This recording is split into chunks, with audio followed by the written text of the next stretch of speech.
Hello friends, आरविट path YouTube channel में आप लोग का स्वागत है। हम लोग पढ़ रहे हैं पॉलिटी और पॉलिटी में हम लोग टॉपिक 29 हम लोग क्लियर कर लिए हैं, जिसमें से बहुत से टॉपिक हम लोग पढ़े हैं। ठीक है, महत्वपूर्ण टॉपिक पढ़े हैं। अगर उसको देखना है तो इसके डिस्क्रिप्शन में लिंक होगा भारतीय संविधान के नाम से, वहाँ जाकर देख लेना। आज जो हम लोग टॉपिक पढ़ेंगे निर्वाचन आयोग, और निर्वाचन आयोग एक इम्पोर्टेंट टॉपिक हो जाता है अपने पेपर के लिए। ठीक है, तो निर्वाचन आयोग की बात करने से पहले जान लेते हैं कि निर्वाचन जो आयोग है तो हमारे संविधान में किस अनुच्छेद में वर्णित है। तो किस अनुच्छेद में वर्णित है? 324 से बात करें तो 324 से 329 तक क्या है, निर्वाचन आयोग की बात की गई है। 324 से 329 तक। और 324 जो अनुच्छेद है वह निर्वाचन आयोग के गठन की बात करता है। ठीक है दोस्तों, तो इसको जानने से पहले इसके बारे में कुछ बेसिक समझना चाहिए हमें। ठीक है, फिर उसके बाद वन लाइनर के फॉर्मेट में हम आप लोग को क्वेश्चन पूरा रटवा देंगे। आप लोग बिल्कुल चिंता मत कीजिए, बस केवल वीडियो पूरा देखा कीजिए।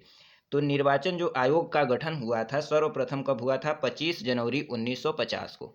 तो 25 जनवरी 1950 को भारत में निर्वाचन आयोग का गठन हुआ था। ठीक है दोस्तों, और प्रारंभ में जो निर्वाचन आयोग था, प्रारंभ में अगर बात करें तो निर्वाचन आयोग प्रारंभ में क्या था? एक सदस्यीय था, किंतु तारकुंडे समिति के सिफारिश पर 61वां संविधान संशोधन किया गया। कब किया गया? 1989 में। और चुनाव आयोग ने 3 सदस्यीय बना दिया। किसको? चुनाव आयोग ने निर्वाचन आयोग को 3 सदस्यीय बना दिया, और तीनों सदस्य की शक्तियां जो है वह समान दे दी गई। ठीक है, तो इतना आप याद करेंगे, और इसी संशोधन द्वारा 61वें संविधान संशोधन द्वारा याद करेंगे कि जो मताधिकार की आयु थी उसको 21 वर्ष से घटाकर 18 वर्ष कर दी गई। ठीक है, जो वोट देने की आयु थी वह 21 वर्ष से घटाकर 18 वर्ष कर दी गई। 61वां संविधान संशोधन 1989 में। ठीक है, कौन समिति थी? तारकुंडे समिति थी।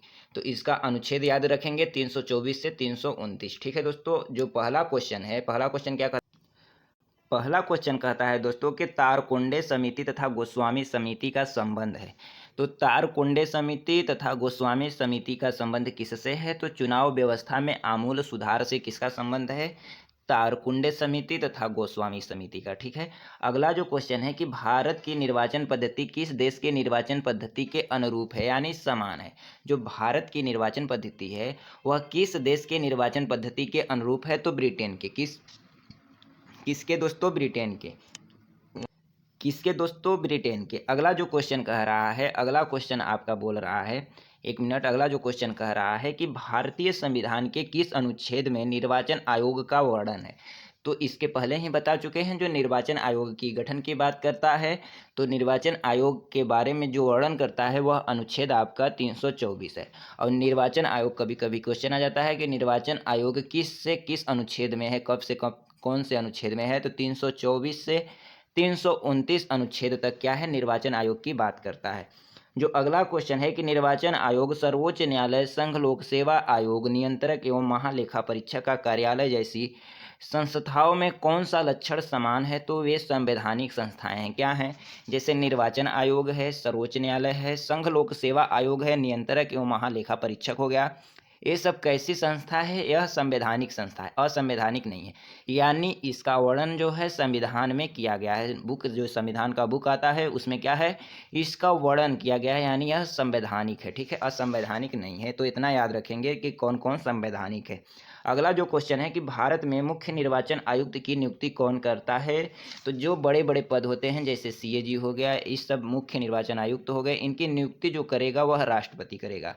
कौन? राष्ट्रपति। बड़े बड़े पद आ जाते हैं। अगर आपको एक तरीका बता रहे हैं, अगर आपको क्वेश्चन मालूम नहीं है, उस समय क्लिक नहीं कर रहा है कि कौन करता है, तो आप राष्ट्रपति को लगा देंगे। 80% गारंटी है कि सही ही जाएगा। ठीक है दोस्तों, अगला क्वेश्चन है कि निर्वाचन आयोग का प्रमुख कौन होता है।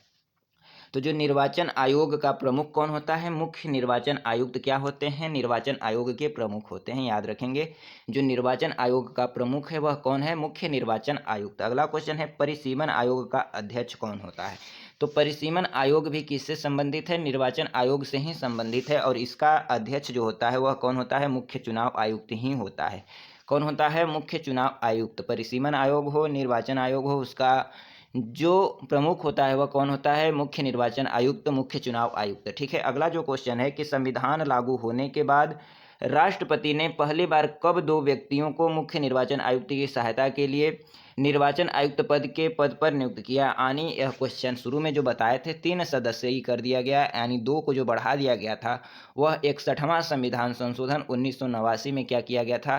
पहले 1 सदस्यीय क्या थी निर्वाचन आयोग, 1 सदस्य ही था, उसको बढ़ाकर 3 सदस्यीय कर दिया गया। कब? 61वां संविधान संशोधन 1989 में। ठीक है, तो 1989 में बोल रहा है कब 2 व्यक्तियों को बढ़ा दिया गया, तो 1989 में। ठीक है, याद रखेंगे 61वां संविधान संशोधन 1989। ठीक है, इसमें मत देने का भी क्या हुआ गया था, जो वोट देने का आयु था 21 वर्ष से घटाकर 18 वर्ष कर दी गई। तो बहुत इंपॉर्टेंट हो जाता है 61वां संविधान संशोधन 1989। ठीक है दोस्तों, अगला जो क्वेश्चन है, भारत के विभिन्न राजनीतिक दलों को राष्ट्रीय या क्षेत्रीय दल का दर्जा देने का अधिकार किसको है?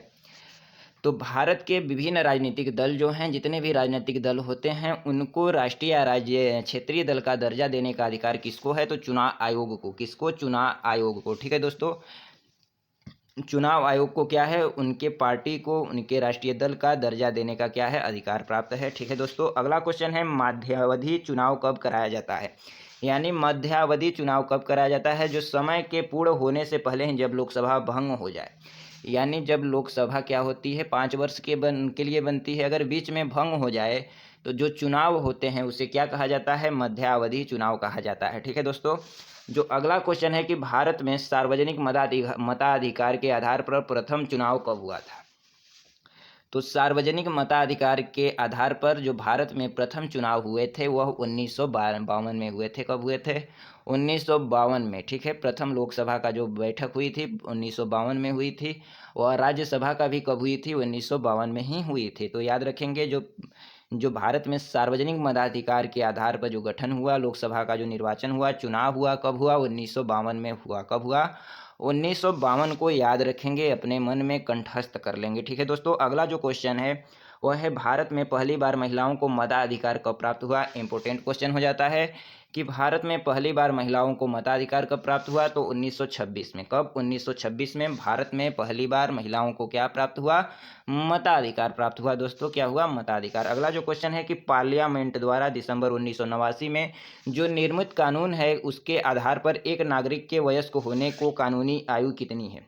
यानी जो 1989 में एक कानून का निर्माण हुआ 1989 में, उसमें कहा गया कि अगर एक व्यक्ति जो भारत का नागरिक है, वयस्क है, उसे नागरिक होने का अधिकार कब प्राप्त है? तो 18 वर्ष की आयु जब प्राप्त कर लेगा, उसे नागरिक होने का दर्जा दे दिया जाएगा और उसे वोट देने का अधिकार भी क्या प्राप्त हो जाता है? 18 वर्ष के बाद। ठीक है, अगला जो क्वेश्चन है कि भारत में मतदान की आयु को सीमा जो 21 वर्ष से घटाकर 18 वर्ष की कर दी गई, इसको बता चुके हैं पहले। कब की गई? 1989 में। ठीक है, तो निर्वाचन आयोग से जो संबंधित अनुच्छेद है 324 से 329 और 61वां संविधान संशोधन 1989 एकदम इम्पोर्टेंट है, इसको अपने मन में एकदम कंठस्थ कर लेंगे। ठीक है दोस्तों, अगला जो क्वेश्चन है कि भारत में मतदान की न्यूनतम निर्धारित आयु कितना है? तो 18 वर्ष है। ठीक है, तो जो क्वेश्चन 61वां संविधान संशोधन का है वही क्वेश्चन घुमा फिरा कर इसमें दे रहा है। ठीक है, अगला जो क्वेश्चन है कि चुनाव के समय किसी चुनाव क्षेत्र में चुनाव प्रचार कब बंद करना होता है?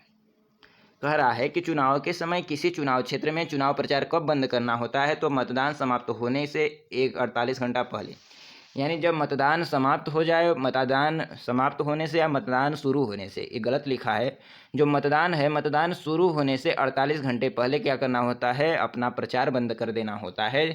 जो पार्टियां प्रचार करती हैं उन्हें बंद करने का आदेश मिलता है। कब? 48 घंटा पहले, जब चुनाव प्रारंभ होता है। अगला क्वेश्चन है कि किसी निर्वाचन के दौरान क्या है कि किसी निर्वाचन के दौरान किसी राजनीतिक दल के उम्मीदवार की मृत्यु हो जाने की स्थिति में कितने दिनों के अंदर दूसरा प्रत्याशी खड़ा करना पड़ता है?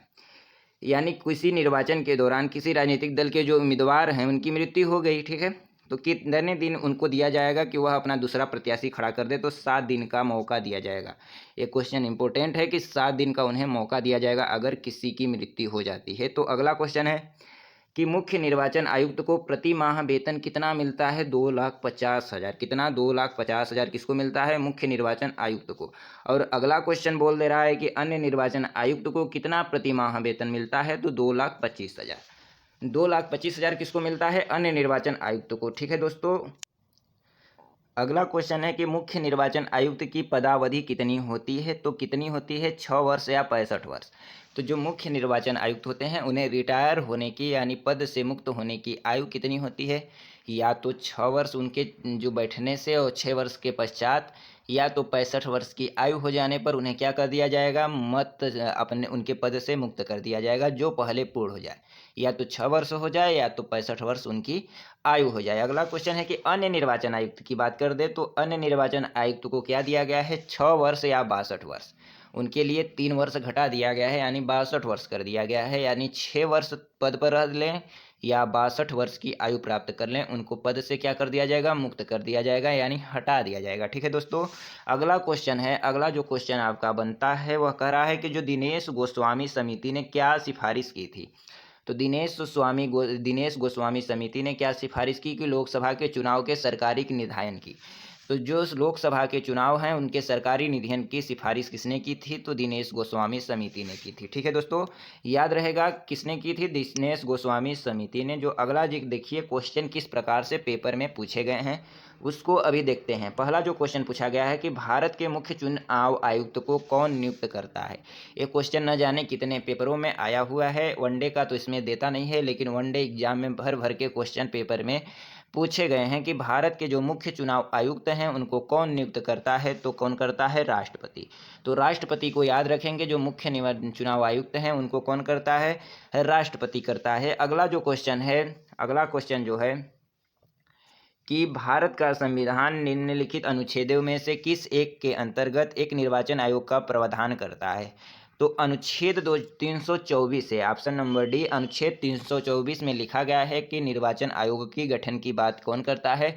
324। और निर्वाचन आयोग किस में है? तो 324 से 329 तक में क्या है? निर्वाचन आयोग के बारे में बताया गया है। और निर्वाचन आयोग का जो गठन की बात करें तो वह अनुच्छेद 324 है। किस में पूछा गया है? तो MPPCS में पूछा गया है, UPPCS मेंस में पूछा गया है। ठीक है, तो इस तरह के क्वेश्चन कहाँ कहाँ आते हैं आप लोग देख लो। ठीक है, अगला जो क्वेश्चन है कि भारत के मुख्य निर्वाचन आयुक्त की पदावधि क्या है? जो भारत के मुख्य चुनाव आयुक्त हैं, मुख्य निर्वाचन आयुक्त हैं, उनकी पदावधि क्या है?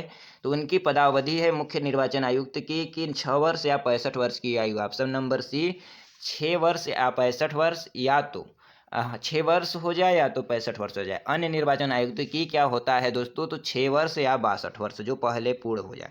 अगला जो क्वेश्चन भर भर के पेपर में पूछे गए हैं कि केंद्र और राज्य की व्यवस्थापकों के लिए मतदान की जो न्यूनतम उम्र सीमा है 21 वर्ष से घटाकर 18 वर्ष कब कर दी गई? तो 61वां संविधान संशोधन 1989 में। ठीक है, 61वां संविधान संशोधन 1989 में बता चुके हैं, option number C.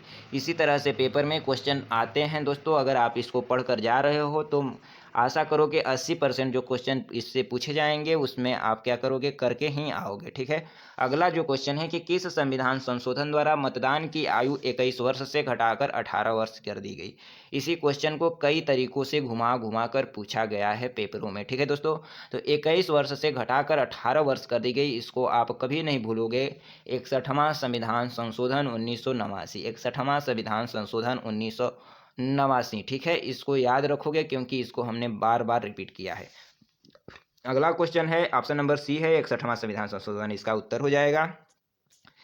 PCS mains में बहुत क्वेश्चन आ रहे हैं इसका। ठीक है दोस्तों, अगला जो क्वेश्चन है कि कौन सा आयोग भारत के संविधान के एक अनुच्छेद के अंतर्गत उपबंध का पालन में गठित हुआ? तो यानी 324 के अंतर्गत निर्वाचन आयोग का क्या हुआ है? गठन हुआ है। ठीक है दोस्तों, अगला जो क्वेश्चन हो रहा है, अगला जो क्वेश्चन आया है पेपर में उत्तराखंड में आया है कि निम्न में से कौन सा चुनाव निर्वाचन आयोग द्वारा संपादित नहीं किया जाता? तो कौन सा चुनाव जो है, ये क्वेश्चन इंपॉर्टेंट है कि कौन सा चुनाव जो है वह निर्वाचन आयोग नहीं संपादित करता है यानी नहीं करवाता है? तो वह कौन सा चुनाव है? ऑप्शन नंबर डी, स्थानीय निकायों का। ठीक है, चाहे लोकसभा हो, राज्यसभा हो, राष्ट्रपति का चुनाव हो, कौन करवाता है? निर्वाचन आयोग है। और लेकिन स्थानीय जो निकाय हैं जी तो उसका कौन कराता है? निर्वाचन आयोग नहीं करवाता है। ठीक है, तो स्थानीय निकायों में कौन से आ जाएंगे दोस्तों? देख लेना। ठीक है, जैसे अपना ग्राम पंचायत में किसका चुनाव हो जाएगा? अपने प्रधान का चुनाव हो गया। ठीक है, अगला क्वेश्चन है कि अन्य निर्वाचन आयुक्त अपना त्यागपत्र देते हैं किसको? राष्ट्रपति को। जो अन्य निर्वाचन आयुक्त हैं उनको अगर अपना त्यागपत्र देना हो तो किसके पास ले जाएंगे? वह राष्ट्रपति के पास ले जाएंगे। अगला क्वेश्चन है कि दिनेश गोस्वामी समिति का संबंध किससे है? तो दिनेश जो गोस्वामी समिति है पेपर में पूछा गया है, इसलिए बार बार दे रहा है कि इसका संबंध किससे है, तो निर्वाचन सुधारों से। निर्वाचन सुधारों से अगर संबंध की बात करें तो कौन है, दिनेश गोस्वामी समिति। अगला जो क्वेश्चन है, निर्वाचन आयोग का कार्य नहीं है। तो क्या कार्य नहीं है, उम्मीदवारों का चयन करना निर्वाचन आयोग का कार्य नहीं है दोस्तों। अगला जो क्वेश्चन है कि मुख्य निर्वाचन आयुक्त की नियुक्ति तथा उसको पद से हटाने का अधिकार किसको है। जो मुख्य निर्वाचन आयुक्त है उसको पद से हटाने का अधिकार तथा उसे नियुक्त करने का अधिकार अपने राष्ट्रपति को प्राप्त है। ठीक है दोस्तों। अगला क्वेश्चन है कि निर्वाचन आयुक्त की सेवा शर्त तथा कार्यकाल निश्चित कौन करता है। अगर निर्वाचन आयुक्त है उसकी सेवा कितने समय तक रहेगी तथा शर्त क्या है उसके लागू होने की और कार्यकाल क्या कितना रहेगा, वह कौन तय करता है, तो भारत का संविधान तय करता है। कौन तय करता है दोस्तों, वह तय करने के जो दिया गया है वह किसको दिया गया है, संविधान को दिया गया है। और अगला क्वेश्चन हो जाता है, लोकसभा अथवा विधानसभा के किसी चुनाव प्रत्याशी की जमानत राशि कब जब्त की जाती है।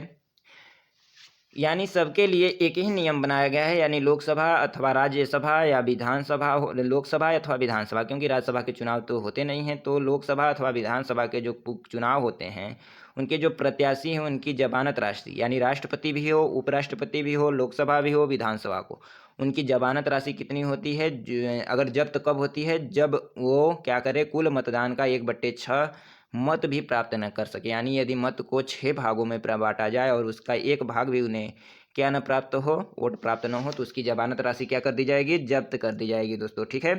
अगला जो क्वेश्चन है, ईवीएम का प्रयोग भारतीय चुनावों में कब से प्रारंभ हो गया। जो ईवीएम है, इलेक्ट्रॉनिक वोटिंग मशीन जो इसको कहते हैं, इलेक्ट्रॉनिक वोटिंग मशीन, तो इसका जो प्रारंभ है वह कब से होता है, तो 1997 से ही क्या हो जाता है, इसका प्रारंभ हो जाता है। ठीक है दोस्तों, ईवीएम का। ठीक है, लेकिन प्रचलित अब में हुआ है बहुत ज़्यादा, लेकिन शुरू से ही क्या है, ईवीएम का प्रचलन हुआ है 1997 से ही। ठीक है दोस्तों। अगला जो क्वेश्चन इंपॉर्टेंट आपका होगा, केंद्र राज्य संबंध, यानी जो केंद्र और राज्य का बीच में आपसी संबंध है, जैसे भाई बहन का संबंध, ठीक है, पति पत्नी का संबंध, उसी तरह क्या है, केंद्र राज्य का संबंध, जो अगला टॉपिक में हम लोग पढ़ेंगे, 31वां टॉपिक होगा हमारा, अगले दिन पढ़ेंगे इसको, केंद्र राज्य संबंध। तो अगला भी टॉपिक आप लोग देखना ना भूलिएगा। और ये जो टॉपिक आप लोग पढ़ रहे हो ये आपको बहुत हेल्पफुल होगा दोस्तों। ठीक है, अगर ये वीडियो आपको अच्छा लगे, हेल्पफुल लगे, तो लाइक और सब्सक्राइब करके जाना। ठीक है।